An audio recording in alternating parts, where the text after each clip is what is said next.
国家语言发展法敢无路用？张福柱。报纸讲，台大合作社进前开会有决议，日后理事会会议以国语作为交流语言。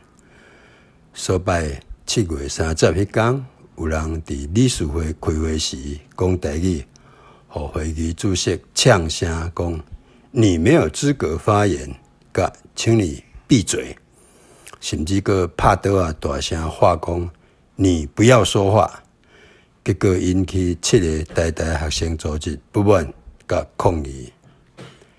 这若是事实，安尼代志就大条啊！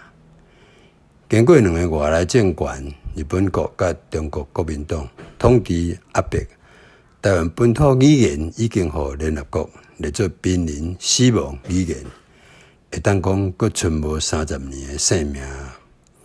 30多年来，无转型正义的民主化，有加减互台湾人开始会晓要尊重甲欣赏无共语言文化的特色、优美甲价值。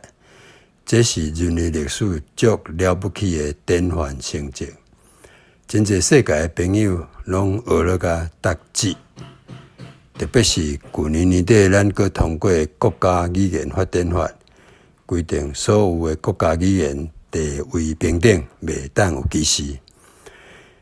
想袂到别人的俄罗声还伫咱耳孔内底响，大概就随甲台湾扇嘴皮，甲世界泼冰水。